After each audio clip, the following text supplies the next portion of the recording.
afternoon, everybody, and welcome to today's webinar. My name is Matt Saferight, and I'm a professional development faculty member at NASSP, and I will be your moderator for today's webinar. Our topic today is getting results from the results, SAT scores that can drive school change. Before we get into the actual content of the webinar today, I want to make sure that you are aware of a few contacts in case you have any technical problems. If you can see the screen, you've got the phone numbers there that you can call GoToWebinar for support.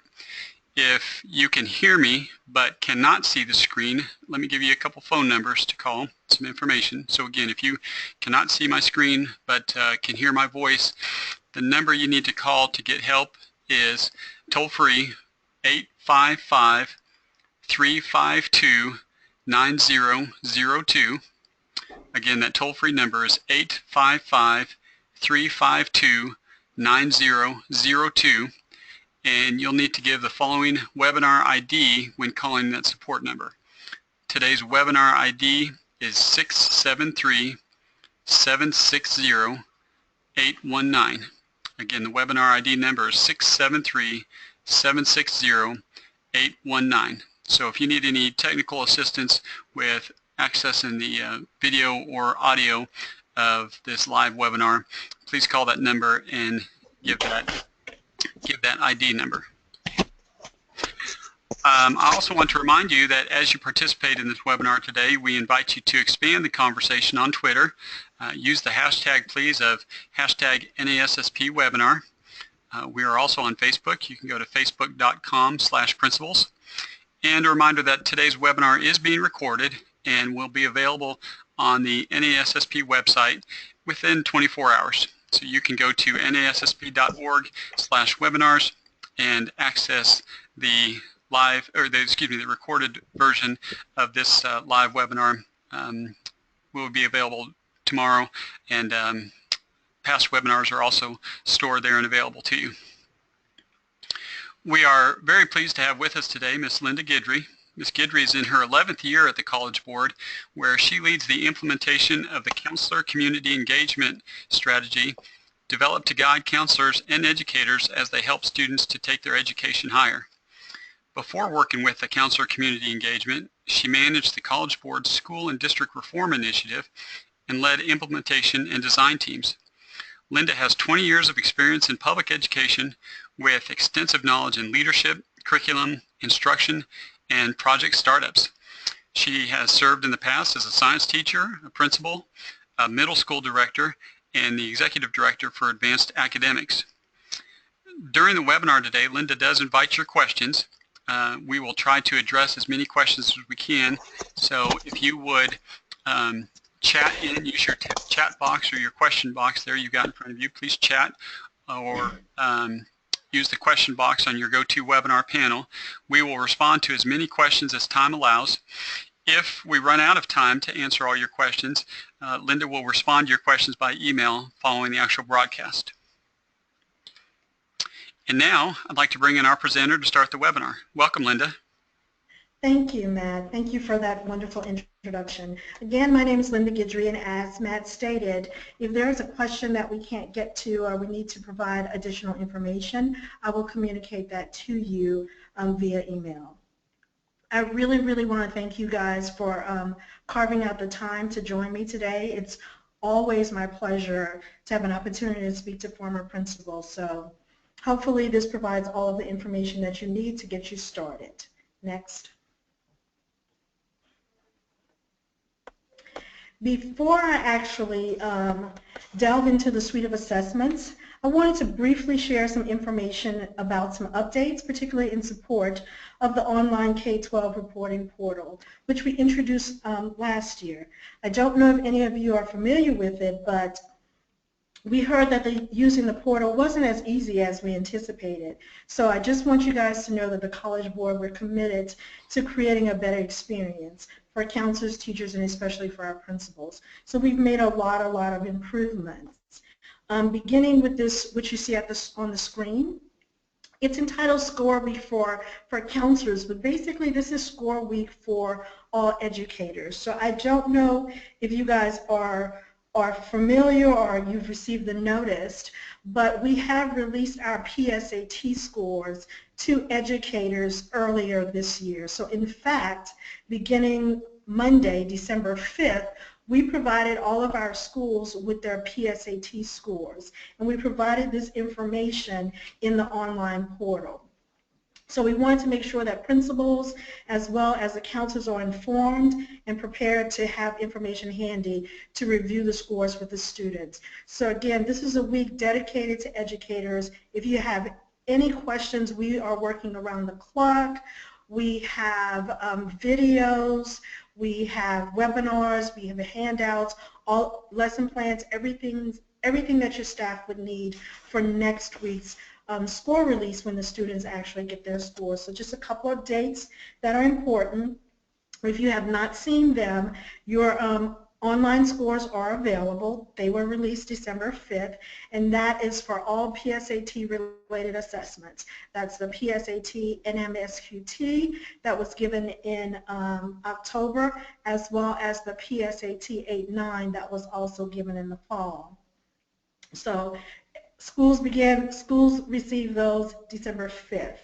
Students will receive their scores beginning December 12th, and that will be released to the students in their online score report, online score portal, and the hard copies will be arriving in the schools December 19th. Next.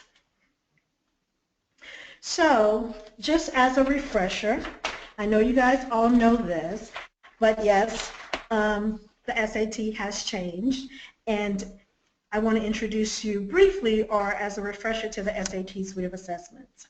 So the SAT and the PSAT NMSQT and two new tests, the PSAT 10, which is a parallel form of the PSAT NMSQT that 10th graders can take in the spring, and the PSAT 8-9 together make up the SAT suite of assessments. So some of you may be familiar with the old Ready Step, which was available to 8th graders. So the PSAT 8-9 is a much improved version of that, and it is offered in both the fall and the spring for your convenience. So these tests work together to measure college readiness over time and connect students to opportunities, including free practice, fee waivers, and AP courses. Next. Continuing to just kind of give a brief overview of the new SAT suite of assessments. So the new SAT suite of assessments was redesigned with a focus on the skills and knowledge needed to become college ready over time. The SAT and the PSAT-related assessments in the suite are all aligned. The SAT suite of assessment looks a lot, or the assessments within this suite look a lot like what students are learning in the classroom. And really, really what's important is that we have done a lot of research to really focus on what they actually will use and see in college. So you see on the screen the 8 features of the SAT.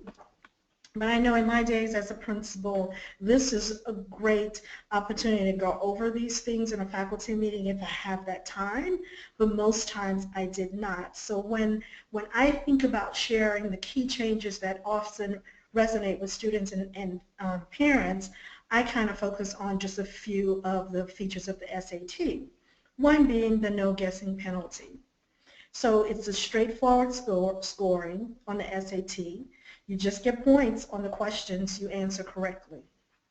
Another feature that I like to share with students and parents is that of the vocabulary. So the vocabulary on the SAT and the PSAT-related assessments, the vocabulary is closer to what students will come across in college classes. So while the really difficult words were neat and we all practiced with our little cue cards, we really wanted to focus on the things that matter. Another key change that resonates with students is the optional essay. So one of the things that I also share with educators is the importance of having their students check with the admission policies at universities and then make a decision whether to take the optional SAT essay. And remember that the essay is not a part of the PSAT and MSQT. And then the fourth thing that I share in terms of the key features of the SAT is essential math. So the SAT test, the math, that will be needed regardless of the major of career or career that a student will take. But one of the things I want to say up front is that I'm going to give you a lot of information during this presentation, but I don't want you to worry about that, because when the presentation is posted tomorrow, it will be riddled with hyperlinks, so you can go exactly to the information on our website, and you can look at it at your leisure. Okay, next. Let's get started. So, understand the SAT suite of assessment, just the basics. So on this slide, we are looking at the scores reported for the SAT suite of assessment. So you see now, as educators, we get a lot of information that helps us get closer to the strengths and the weaknesses of students. So it's a lot more diagnostic. So the tests are all on a common score scale that you see. And what this does is that it provides consistent feedback to help educators and their students kind of monitor their growth across grades and really identify those areas and needs of improvement, the ones that we want to maintain because we're doing well, and just continue to accelerate. So just a quick overview. So each test within the SAT suite of assessment will show a total score. So that's the gray band that you see on the top. So remember, now the SAT is no longer scored out of 2,400. You will get a total score with a max that hopefully you can see on this slide. It has a range of 400 to 1,600. That makes up the total score.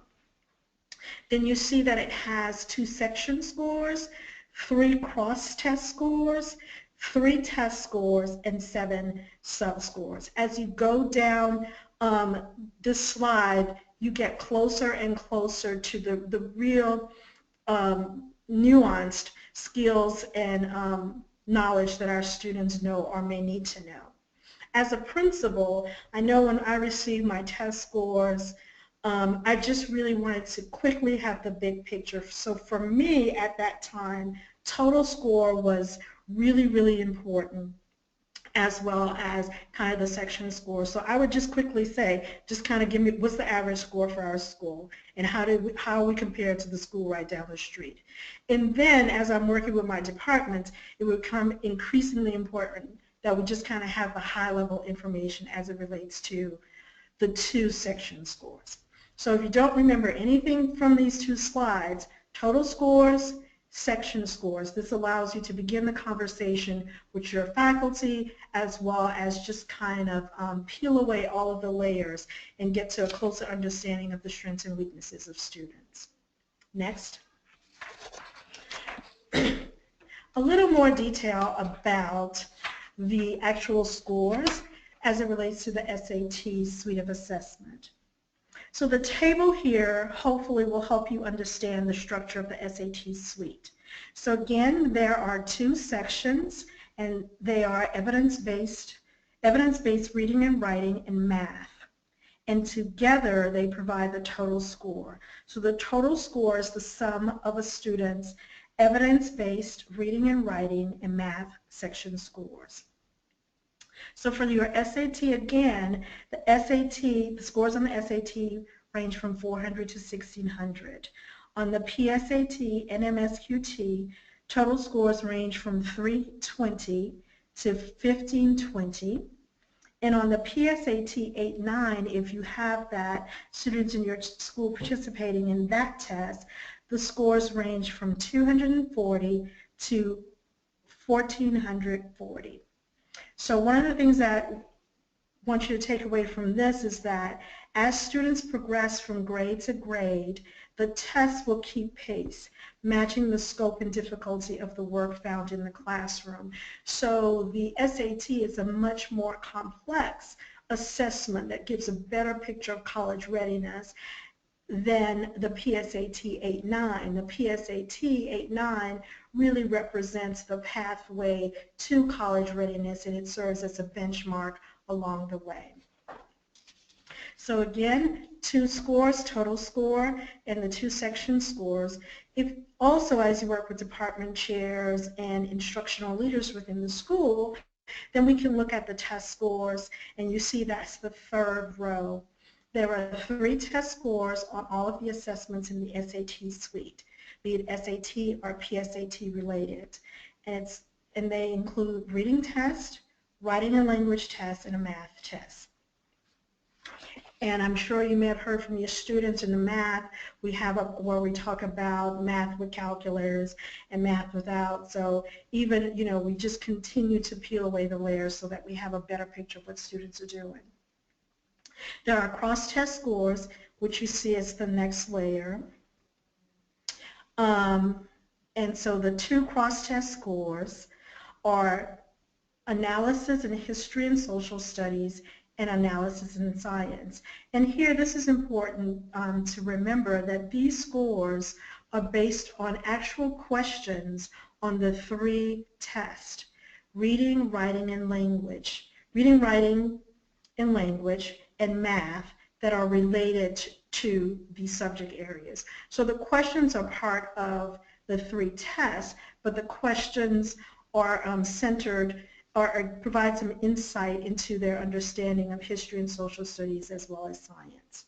And then the sub-scores is really when you get to the particular skills and knowledge, and that's where you talk about things like word and context, expression of ideas, and standard English conventions, heart of algebra, problem solving, and those things. Next. And continuing with just understanding the framework that supports the SAT suite of assessments, one takeaway from this particular slide is that the scores are built on a similar scale for the SAT suite. So this is our SAT, and this is our PSAT-related assessments. Score ranges vary on the total score, section score, test scores, and cross-test scores to account for the varied level of complexity. So an 8th grader has not really experienced the full high school curriculum as compared to a late year junior or senior who is taking the SAT. Next. So we have all these wonderful scores. We have a robust reporting system, but we want to make sure that all of our educators can actually access these scores. So remember that our scores are now part of the K-12 score reporting portal. So your scores associated with students taking your SAT, as taking the SAT or the SAT subject test, as well as PSAT-related scores, will be shared via this online score reporting portal. So some of the key takeaways about the portal is that it provides counselors, and I have counselors here, but it really provides counselors and all key educators, particularly the principal, with important advising information. So you have all your assessment results are in this one-stop shop. You have all your student score reports. We are still providing a paper copy, but we do want to make sure that everything is available, and that way you get that in the score reporting portal. You can find registration information for the SAT, subject test. You can look in terms of AP potential, and as a principal, particularly going into the winter where we're thinking about master schedules and do we need to add a section here, do we possibly need an AP teacher trained, this is a way that we can really get some information. And then the second bullet is another takeaway that I would really like to bring to the attention of administrators. If the SAT and the PSAT-related assessments are aligned to rigorous coursework, this gives us a good indication of how we are doing as educators in terms of connecting students to this particular type of rigorous instruction. So while it's not the end-all be-all, it's a quick way of checking in to see how we're doing. So these are some of the highlights of the portal. Other benefits that we heard, we make it easier for folks and we're trying to provide. It's a single login for access to score reports, again, for all of the assessments that are part of the SAT suite. It's very interactive, so educators can sort, they can filter, they can create their own customized reports. They have the ability to batch print. They can print student score reports. I know you guys don't have students like that, like the ones that I had. They always forget their access codes. You have to reprint the same thing over and over. Jeremiah comes to mind. This would have been particularly important because I made multiple copies of everything for him. This is a one-click. You go into your online portal and you can actually print another copy of the score report that could be handy to have conferences with the parents as well as to make sure that all of the students have their information. Score labels are no longer provided by the College Board, but this is a way that schools can print those labels. SAT admission ticket, Jeremiah would also be in my office, and this would, again, provide an opportunity to make sure that he had everything that he needed. So all of this is in one particular area. Next. So this is all great. We put everything in one place, but it is no value to anyone if educators cannot access this. So if you are a school where you have students taking a PSAT-related assessment and you want to check your SAT scores, one of the first ways that you would log in or access your portal that contains all of this valuable information. And don't worry about, again, I will provide you a copy of the presentation so you will have all the links. But the first place that you would go to is the K-12 reports.collegeboard.org. One of the things that we encourage everyone in their interaction with the College Board is to ensure that you sign in and create a College Board account. So if you had a College Board account, you would sign in, and here you would get information about the K-12 score reporting portal, what level of access that you as an individual have. But again, I want to provide you some information about how to access this portal, but at the end of my explanation, if for whatever reason you don't have the information, don't worry. I will give you some contact information. You can contact the College Board and we will get you set up. You can also contact me and I will provide you with the information. So just a heads up, and again, if it didn't happen this way, I can make sure that you have the information. So the way that it works in accessing the K-12 score reporting portal, if you logged in and you have that level of access, then you can see all the information. If not, then there are a couple of steps that you have to take. So the principal or designated school administrator should have received an email with your access code that it can be shared across your campus to individuals that need this level of access so that they can have access to this wonderful amount of data. So this was dated November 14th with the subject line, action required now to access scores by December 5th.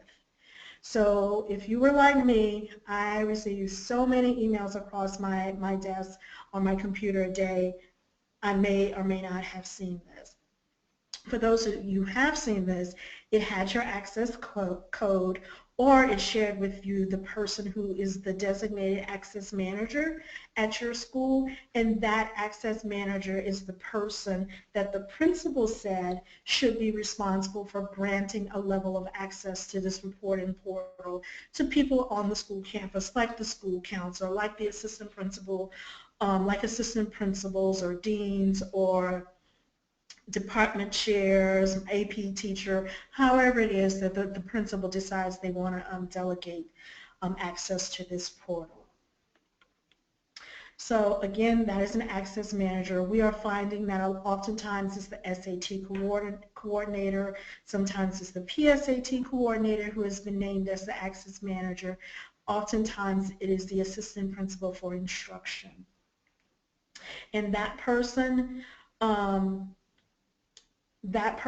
is the access manager until the principal decides, hey, I want to go a different way, or perhaps if that person moves to a different school.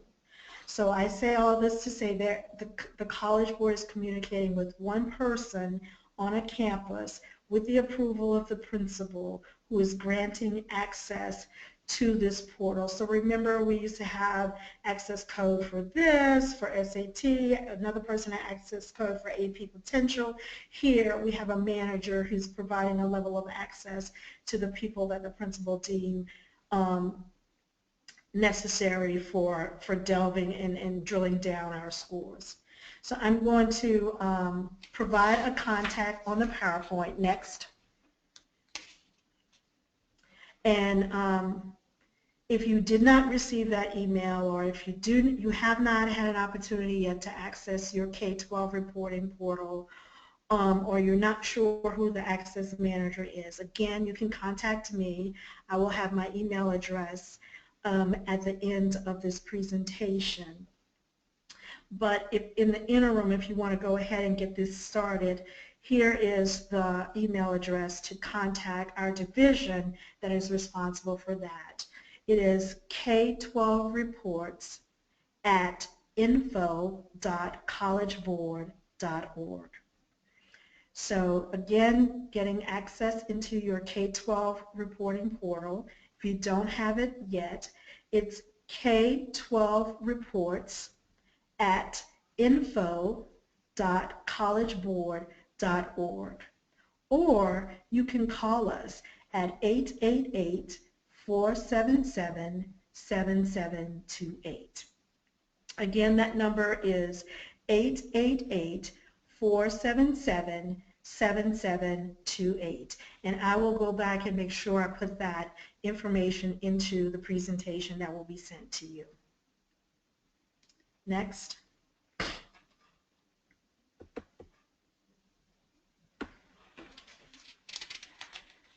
Again, why the K-12 reporting portal is so important? Because it really, really helps you to monitor your curriculum. It informs curriculum. It allows you to create some formative situations so that you really can support students as they address any deficits that they may have or any skills that they want to enhance or need to enhance. So we have, not only do we have the student information in terms of we can get the aggregate, we can get a summary data, we have individual student data. There are some really, really neat reports within the portal that can guide you as you do the wonderful work that you do each and every day. So I'm just going to point out a couple of the reports once you get into the K-12 portal. So one of the reports that you will see, or once you get into the report, you will see what we call the report center. It'll have two parts, report center and a download center. The download center is typically where you would have individuals like maybe a registrar or someone who works with your student information system, and that's where they are uploading a lot of the tons of information from this K-12 reporting portal into your student information system. And then the other part, which I'm talking about now, is the report center, where you can customize, download various reports. One is the roster detail report, and that's typically the most used report. Here is where educators can see a list of students and their scores on a single test, or maybe for whatever reason they want to filter by demographics. Maybe I want to see on a particular test, how did my boys, I may filter by gender, how did my boys do, how did my girls do on analysis and science. So different ways that I can filter. I may want to view a list of student access codes for whatever reason. All of the students in Ms. Johnson's homeroom, they do not have access codes. I could customize that, provide the teacher with the access codes that her students need, and as part of her lesson planning, she can get all her kids to log on and go through the reports. Batch print. I can also look at AP potential. Again, for me, I was always thinking everyone wants to take AP World History. Let me kind of see, I know it's not the only criteria, let me see how my students, the number of students that may be interested, may show great potential. Do I need to maybe think about adding another teacher to send to some training? So I would get a lot of information from my AP potential. Again, all of this is in this particular one place, one-stop shopping. Principals, again, at a much higher level, I would just say, you know, give me the aggregated information. How did my students perform? And, you know, I was always competitive. You know, we had some benchmark information. I wanted to know how I did with the school right down the street. If my district allowed, you know, provide this information. So I wanted to look at scores by institution. A lot of times we would export to an Excel, and that's the stuff that around team planning, we have the reports, break it apart, and just kind of work on our school improvement. And again, scores by demographics is another big way, or great reports that instructional leaders of a school can use to make really high-level decisions. Next. So again, summary report, I'm still looking at roster reports. And again, it's just a high level, how we're doing. So I can see the SAT and SAT subject test registration. I really need this kid to register. Let me make sure that this student has registered. Or my district may pay for students to take the SAT. Let me see what my numbers are looking like at my school in terms of the students who have registered. I can look at fee waiver usage. I can look at how many of my juniors are taking the SAT. What are my seniors looking like? You know, kind of figure out who is missing or what group is missing. So all this kind of information, again, is coming from the reports that can be generated in the K-12 online portal. And you have information, the last thing about this is that you have information about, typically we have 3 years information on the online portal. So you can kind of go back and see different cohorts and just kind of get a sense of, from a really large level, how you're doing as a school. Next. The detailed report, we spoke about this briefly, and it's just that, is detailed. That's where you get to a group of students, or you can get to a single student and really understand the strengths and weaknesses of this particular student. So you can see a list of students and their scores on a single test. You can filter, drill down, and batch print, just do a lot of the day-to-day things that that need to be done around your scores. So again, roster reports, detail, and summary, probably the most used reports. Next. So I gave you just a little insight of all the things that you will see in the K-12 online portal. The portal is only as good as you have access to, and that you and your faculty really will implement and really see what's going on with your school and see when you can make some changes. I wanted to share with you just a little bit about the other side of this, and this is the student score report. So just like there is an online portal for our educators, the students also have a score report. And what you see on this particular slide, you actually see on your portal, within your portal, what the student score report looks like. So here you can find reports for individual students. You can list student performance on all assessments taken over time. You can show projection of next year's scores, and I know it's difficult to see, but within this, if we were to blow this up and when you have an opportunity to see, there's a box. If we're looking across, it would be that second box where you have in the light blue, you click on that and it shows the projected score. So this is my score this year, and I fall within this range. Thank you for pointing on this. I could click on this and actually see what the projection looks like for a student gaining another year of really robust instruction. So this serves multiple purposes. So you have a student who said, oh, okay, I made the 9th grade. This is not necessarily where I want to be, but if I click here, it shows, oh, if I really take advantage of my classroom instruction, this is where I should be next year, which is important. And then the other thing is that there are other things, this report gives details in terms of what the student can really work on and practice so that they can even surpass that projected score.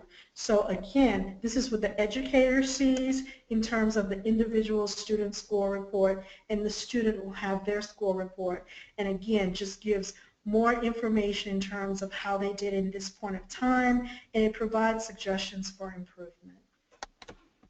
It also will share with the students whether the student is likely to succeed in AP and links to the AP potential tool. So what it does is that it identifies, based on their test scores, AP courses that they have potential for.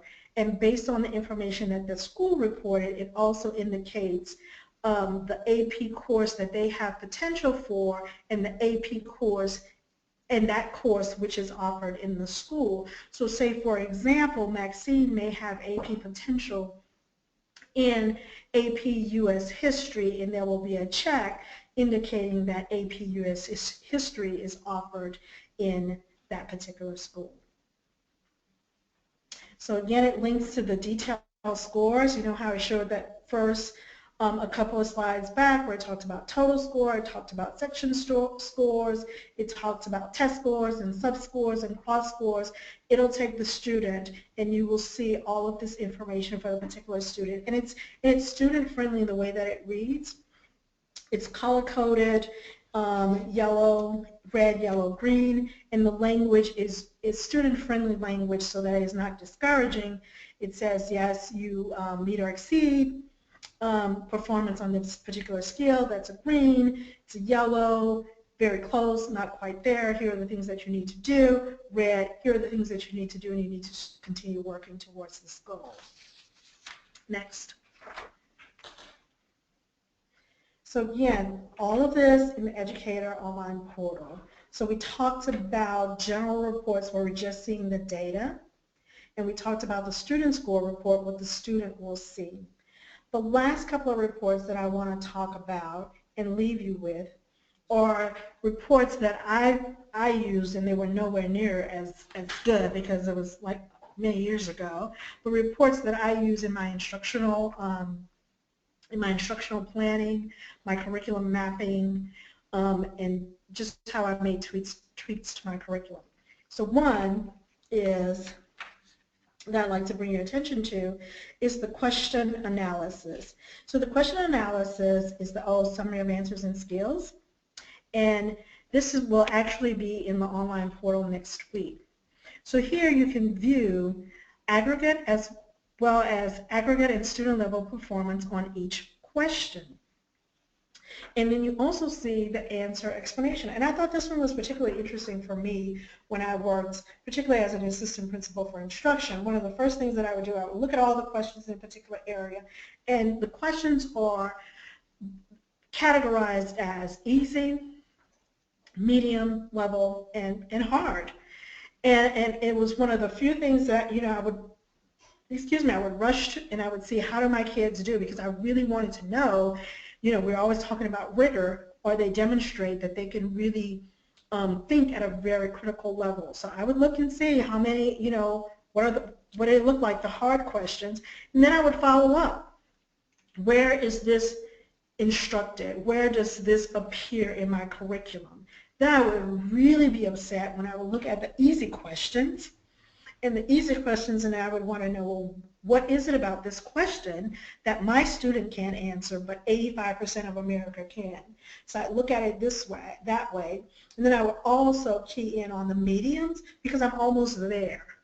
I'm almost at a point where students are doing well in this particular area.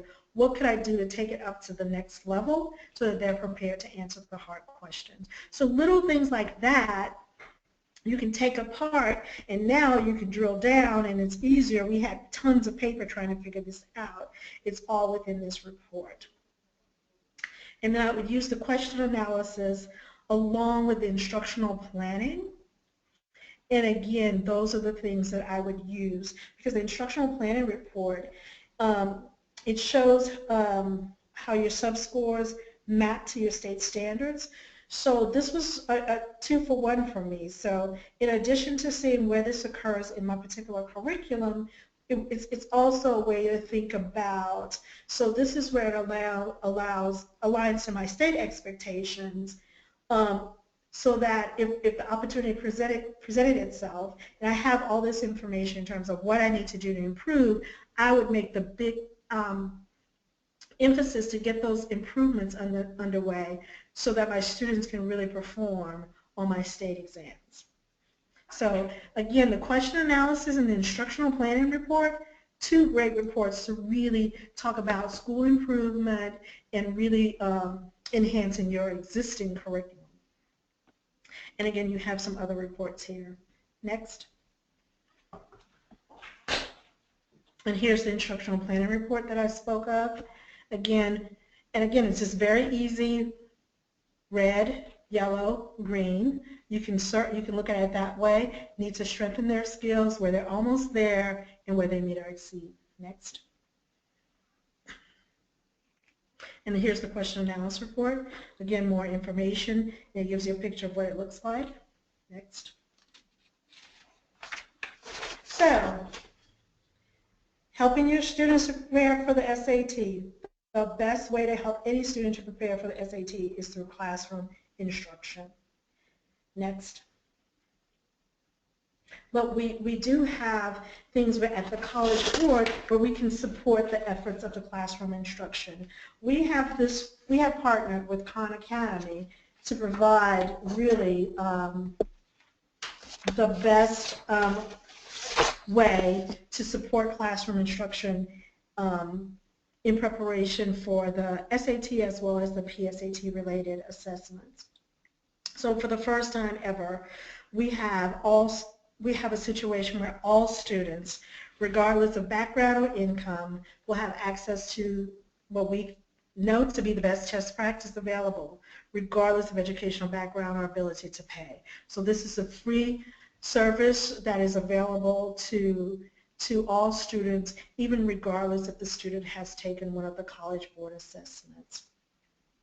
So together the College Board and Khan Academy have developed comprehensive practice materials that are personalized, interactive, and engaging.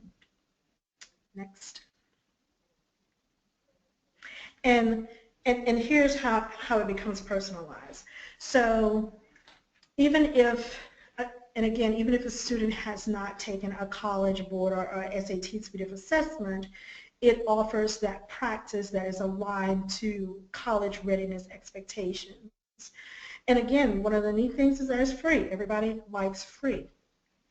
So if and many of the principals that we're working with, they're taking this upon themselves as like a school-wide initiative, because it provides resources in terms of not just the SAT-related practice, but practice in general in terms of particular skills. So the first thing that a student would do, or we would encourage our students to do, is to go to the SATpractice.org and sign up for the official SAT practice for free. And what this program will do is that Khan Academy creates personalized practice based on test performance and practice on Khan Academy. So you have question level results can be shared with Khan Academy if you choose to link your account. So for example, I have a student, a 10th grade student who took the PSAT for the first time in the 9th grade. I created a College Board account where his PSATs from last year reside. It's a simple process where you can link your College Board account with Khan Academy. The information is shared, and from that, a customized practice plan is created. So I don't know if you guys are parents, but trying to work with the son, to my son, to get him to practice it's not the easiest thing. But this is interactive. They can receive badges. It's customized based on his results. So it's not like pulling teeth. He's on the computer, something that they do all the time. So it's specific to his individual needs based on the results of his 9th grade PSAT, and hopefully we see the benefits on the 10th grade PSAT and MSQT. So when students create their accounts with Khan Academy, they can take, if they're starting off, they've not taken a test with us, they can take a diagnostic assessment that allow Khan Academy to evaluate their results and create a practice program that is individually targeted to address that student's greatest areas of need. They can also choose to link their College Board and Khan Academy accounts. In Khan Academy, will use their results from the SAT suite of assessments to tailor their SAT practice to their individual needs. And again, all of the websites that I reference, I will make sure to go back and make sure that they are included in your presentation. Another way that you can get to Khan Academy, which is the official SAT practice, is by going to khanacademy.org/SAT, and that is spelled KHAN academy.org/SAT. But again, I will make this available to you. So this is free. We've had over 2 million students use this, students from every demographic, and we are receiving some very positive initial feedback from this partnership. Next. Other ways to practice, daily practice for the new SAT. Students receive, and it's an app. We're trying to meet students where they are. So the Daily Practice app is a College Board app that uses our scoring algorithm to provide instant feedback to students. So the app is designed so students who might not have access to the internet at home or expensive SAT prep courses, we want them to use Khan Academy, and our books can still practice for the SAT directly from their mobile devices. The Daily Practice app offers bite-sized practice. It's a great option when teachers and students are short on time. I hear of schools across the country, you know, with sometimes they have advisory, or they have like the extended lunch, and they're using SAT practice as just another way to ensure that the students understand what it means to be college ready. So again, if you're familiar with the former SAT question of the day, they'll find that the Daily Practice app has much more fidelity to the current assessment. So it's very similar, but it has been enhanced. If you want to know more about it, you can see the YouTube video, Daily Practice for the new SAT. Next. So last thing, because I do want to leave some time for questions, resources for you and your teachers. Next. So again, we just want you guys to know that there is actually a resource page for principals, and it's at sat.org /K12. It gives you important information like test dates, PD resources, you know, resources that you yourselves can lead or help facilitate around professional development in terms of how, as a school, you want to use the data that you receive from these assessments. So all of this is available. Other things that you will find is that you will find implementation guides, such as the Redesigned Teacher Implementation Guide, and as I was talking about a moment ago, we actually have professional development modules for educators. Next. So I know you have so many expectations from the district, from the state on professional development days, but should the opportunity present itself, here's another thing that can be added to your professional development strategy. So if you go to the same website, SAT, well, this is a new one, SAT.org, K-12, it will take you to the SAT Teacher Implementation Guide. And the guide is filled with tests, specifications, sample questions, and instructional strategies. So it really just kind of gives you some information in terms of some things that you can do. It can be downloaded for free and shared with your teachers. Next. And just for example, this is what the modules look like. If you want, as a school, you looked at your data and you said that our students really need to, they really struggled with words and context and command of evidence. So maybe particular departments could get together and actually on a professional development or team planning begin to work through these modules.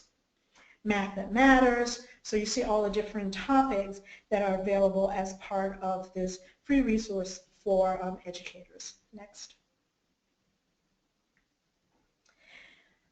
Additional resources, steps to SAT, continuing to prepare your students and your culture around being college ready.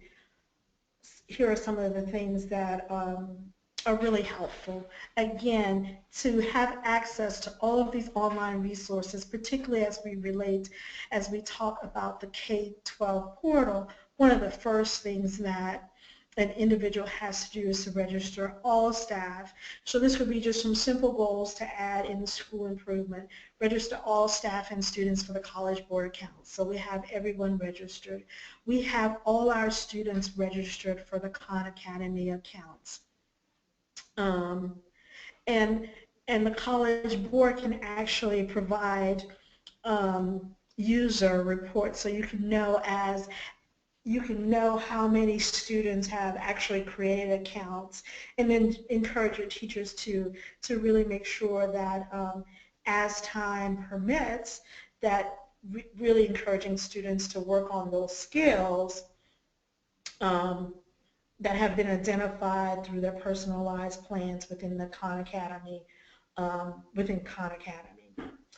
They can review at SAT.org K-12. Again, they have practice.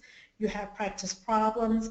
You have presentations that you can use, videos that you can use with students, with parents. All of this information is in this one particular area.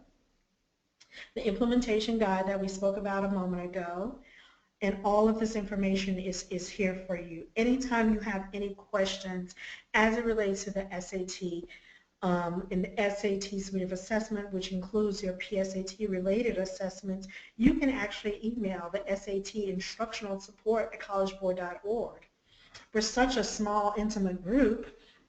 You also can email Linda Guidry, so feel free to email me, and if I can't answer the specific question, I can navigate within the College Board and get that question answered for you.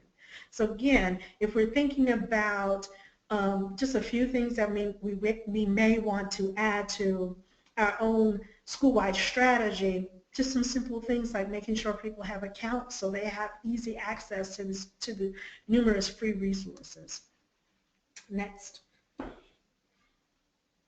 So, as I conclude, a lot is going on this week. This is the week for educators to really get all of their PSAT scores, have some time, look at the, become familiar with the online portal, and just put their plans in place for supporting the students when they actually receive their scores next week. So, key dates to remember: educators received their PSAT and MSQT scores, as well as the PSAT 8-9 scores online through their K-12 reporting portal. Those were released this Monday, December 5th. Students will receive their online scores beginning December 12th. 2 paper score reports will be sent to your schools in mid-January. And I can tell you that we have moved that deadline up, and you will actually receive those paper scores December 19th. So we started mailing those out a couple of weeks ago, so they should be at your schools December 19th. This is the last year the College Board will be providing 2 paper score reports. We're really trying to move everyone online because we can provide much more robust information through the portal than through paper. So beginning next year, we will only provide 1 paper score report to schools. As I started out, I said that we had Score Week resources. This is the week for educators for us to answer questions. It's not too late. If you or someone on your staff want to attend another webinar, like this webinar, they're available. You can register, or they've already been recorded and posted. You can just listen at your leisure. It'll give you the step-by-step information on how to access your K-12 portal. If you don't want to look at a webinar, there are videos, vignettes that are like 2 minutes long, as well as the actual downloads, one-pagers step-by-step. So there are downloadable one-pagers, presentations, and my staff and my colleagues and I, we are working from 8 to 7 every day this week to answer questions that people may have. So please take advantage of that. And this is all available now at psat.org /score week. So again, my name is Linda Guidry. Next, I think this is it. Next, here's my contact. You will have the presentation, and I will try to insert, or I will insert, as many resources as possible, the hyperlinks, so that you can view this PowerPoint and comb through the resources as your schedule permits. So again, Linda Guidry. I can be contacted at lguidry@collegeboard.org. Don't worry, I cannot hide. I am the only Guidry at the College Board. So I will be available to answer your questions. And just so you know, anyone at the College Board, the way that you contact us is first initial or first name, last name at collegeboard.org. So I thank you again. You guys are champions to attend this webinar at the end of the day. It's a lot of information, but again, we are here to support you. And again, I'm Linda Guidry. I'm with Counselor Community Engagement, and the community just includes all of the educators supporting students at the College Board. So please feel free to reach out. Thank you. Linda, thank you so much for this great information you're sharing with all of us, all of these participants across the country, from all the new stuff and updates that y'all are doing and the implementation guide and your work with Khan Academy and the reporting and features and stuff. This is a lot of great information here. Participants, everybody out there, really appreciate you taking the time, as Linda said, to join us at the end of the day. You've got her contact here, and please don't hesitate to ask her any questions you've got specific to your school or district or situation. Before we do get out of here for the day, I want to make sure and extend an invitation to everybody. It says to our National Principals Conference. If you are in school leadership in any way, at any kind of level, your job title does not need to have the word principals in it. If you are a school leader and counselors, you're in that group, and deans and all kinds of folks like that. If you have any kind of leadership role, we'd invite you to the National Principals Conference. This is a joint conference hosted by NAESP, the National Association of Elementary School Principals, along with NASSP, Association of Secondary School Principals. So as the screen says here, this is for leadership across all grade levels. It'll be this summer in the great city of Philadelphia. So mark your calendar. More information there at that website, principalsconference.org. Would love to see you there. Again, it's going to be an exciting time, K-12, pre-K-12. focusing on our kids. So participants, thank you for your time today. And Ms. Guidry, thanks so much for your time and providing this valuable resource. Thank you guys, and I hope you attend the Principals Conference. I know I'll be there, so look forward to meeting some of you face to face.